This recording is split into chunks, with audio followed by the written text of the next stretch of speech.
Hello दोस्तों। आज है हमारा डे 5 और आज हम देखेंगे एक नया बिजनेस आइडिया।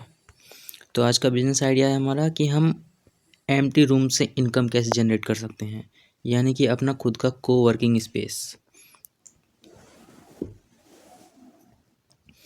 अपने खाली रूम को लेट आउट करो, यानी कि किराए पे दो और उससे इनकम जनरेट करो। तो चलो देखते हैं इस बिज़नेस के बारे में, इसको कैसे करना है और क्या है इसके बेनिफिट। आज का आइडिया है coworking space and save tax legally in India. ठीक है, इस बिज़नेस को देखते हैं। इस बिज़नेस के बारे में ये है भाई, आजकल बहुत ज़्यादा डिमांड में चल रहा है और ख़ासकर कोविड के बाद से तो मतलब जो है ना बहुत डिमांड में है। देखो कई बार ऐसा होता है जो फ्रीलांसर्स होते हैं, छोटे स्टार्टअप होते हैं, स्मॉल बिजनेस को एक अफोर्डेबल जो है ना वर्क स्पेस चाहिए होता है। तो वो जो है अफोर्डेबल स्पेस यानी कि सस्ते जगह देखते हैं अपने अपने छोटे मोटे बिजनेस को स्टार्ट करने के लिए, स्टार्टअप को जो है ना शुरू करने के लिए। तो उन्हें जगह चाहिए होती है। तो अगर आपके पास जो है ना कोई प्रॉपर्टी है और कोई रेंट पे भी प्रॉपर्टी है, तो आप उसको जो है ना उसके अंदर कुछ डेस्क वगैरह अरेंज करके, कैबिन वगैरह या मीटिंग रूम बना करके आप उसको लेट आउट कर सकते हो। आप अदर सर्विस भी दे सकते हो उसमें, वाईफाई, कॉफ़ी मशीन लगा सकते हो वहाँ पे, एसी वगैरह। तो आप इसका जो है ना उनको चार्ज कर सकते हो और आपका बिज़नेस शुरू आप अपनी खाली प्रॉपर्टी को लेट आउट करके एक अच्छा खासा बिजनेस कर सकते हो और अच्छी इनकम जनरेट कर सकते हो। और ये जो है ना एक्सट्रीमली टैक्स एफिशिएंट है।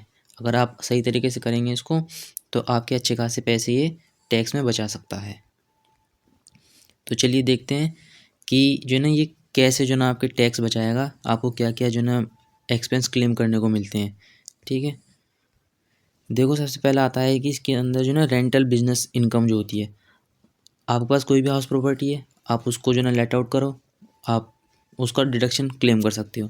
आपकी कोई प्रॉपर्टी है, ईएमआई चल रही है उसके ऊपर, जो भी आप इंटरेस्ट वगैरह दोगे या रेंट वगैरह दोगे, कोई आपने प्रॉपर्टी ले रखी है, रेंट पे ले रखी है भले, आप उसको भी लीज आउट कर सकते हो। उसमें कुछ फैंसी वगैरह जो है डेकोरेशन वगैरह करके, मीटिंग वगैरह अरेंज कर, मीटिंग रूम बना करके, उसमें छोटे मोटे कैबिन रूम बना करके आप उसको लेट आउट कर सकते हो और आप उससे भी इनकम जनरेट कर सकते हो। और उसका जो है ना खर्चा जो भी होता है ना वो सब डिडक्टेबल है। तीसरा आता है हमारा फर्नीचर एंड फिक्सचर्स।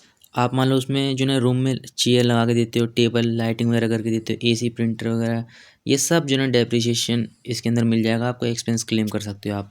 आपका जो भी खर्चा होता है मेंटेनेंस के ऊपर, लाइक और जो ना internet, water, cleaning, staff, all expenses, ये सब अलाउड है इसमें। जीएसटी का एडवांटेज भी मिल जाता है इसके अंदर। ठीक है ना, इनपुट वगैरह क्लेम करने में आसानी होती है। और जो है ना इवन आप पेंट्री के जो चार्ज होते हैं, हॉस्पिटलिटी एक्सपेंस, लाइक मैंने बताया ना, कॉफ़ी वगैरह मशीन वगैरह भी लगा दो, लेट आउट कर रहे हो, एक दो मशीन छोड़ दो, एक दो अपना स्टाफ छोड़ दो, सब वैलिड एक्सपेंस है, वो सब मिल जाता है इसमें, कोई दिक्कत वाली बात नहीं है इसमें। और बाकी ज़्यादा डिटेल के लिए आप अपने सीए से और फाइनेंशियल एडवाइज़र से कंसल्ट कर सकते हैं। चलो एक बार इसका जो है स्ट्रक्चर देख लेते हैं। भाई देखो, आपके पास छोटी मोटी प्रॉपर्टी है, सोल प्रोप्राइटर से शुरू कर सकते हो। और अगर आपके पास जो है ना ज़्यादा बड़ी बिल्डिंग है, मतलब जो है ना आप बड़े लेवल के आदमी हो, तो भाई प्रॉपर्टी डीलर हो, तो आप एलएलपी में भी जा सकते हो, प्राइवेट लिमिटेड में भी जा सकते हो।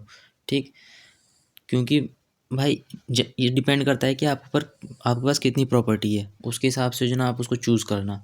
ठीक, चलो एक बार एक एग्जांपल देख लेते हैं छोटा सा एग्जांपल ये है कि मान लो आप 1.5 लाख रुपए पर मंथ कमा रहे हो रेंट आउट करके, यानी कि 18 लाख रुपए साल का। 18 लाख रुपए साल का आप जब कमाओगे तुम, और उसका लोन में ईएमआई वगैरह दे रहे हो आप 5 लाख रुपए, 2.5 लाख रुपए स्टाफ वगैरह रख करके, मैंने बताया ना छोटी मोटी मशीन रख करके, फर्नीचर वगैरह का 1.5 लाख रुपए, और कॉफ़ी, स्नैक्स, वाईफाई वगैरह ये सब का जो ना आप उनको एक एक्स्ट्रा बेनिफिट दे रहे हो, तो उसका 50,000 रुपये एक्सपेंस होता है। तो टोटल डिडक्शन हो गई आपकी 9.5 लाख रुपए। तो 18 लाख में से 9.5 लाख रुपए जब आप माइनस करोगे, -9.5 लाख, तब भी आपके 8.5 लाख रुपए बच जाते हैं। और जब आप जो है आईटीआर वगैरह भरोगे तो कुछ डिडक्शन वगैरह भी मिल जाती हैं, और वो और कम, आपकी जो है टैक्स लिमिट और कम हो जाएगी। बेसिक एग्जाम्पशन लिमिट जो होती है, क्या पता वहाँ तक पहुँच जाए। तो आपको अच्छा खासा टैक्स बेनिफिट यहाँ पे देखने को मिलेगा इस वाले बिज़नेस में भी। ठीक है, तो आप इसे भी अच्छा खासा करके आप बढ़िया इनकम जनरेट कर सकते हैं। देखो सबसे पहले बात मैं ये कहूँगा कि अगर आपके पास प्रॉपर्टी है तो भाई आप शुरू कर सकते हो, कोई दिक्कत वाली बात नहीं है। रेंट वगैरह जो भी आप देते हो भाई सब डिडक्टेबल है, और ये मतलब विन विन सिचुएशन है। खाली जो प्रॉपर्टी आपकी पड़ी हुई है, खाली रूम पड़े हुए हैं, तो उनको खाली रखने से अच्छा है ना कि आप उसको जो ना रेंट आउट कर दो, हैं, ताकि आपको कैश भी आएगा, आप उस कैश से जो ना न्यू कैश जनरेट कर सकते हो।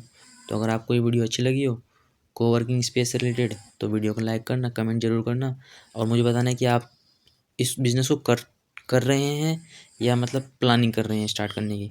और मिलते हैं फिर हम कल की वीडियो में और वहाँ देखेंगे हम कि कैसे ओला एंड यूबर फ्लीट जो है ना काम करती है और कैसे जो है ना आपके लाखों रुपए उसमें बचा सकते हैं। ठीक है, और जाने से पहले मैं ये कहूँगा this video is for education purpose. और बिज़नेस कोई भी स्टार्ट करने से पहले एक बार अपने फाइनेंशियल एडवाइज़र से और सीए से ज़रूर कंसल्ट करें, क्योंकि मैं कोई सीए नहीं हूँ, ना ही फाइनेंशियल एडवाइज़र हूँ। This video is for only education purpose.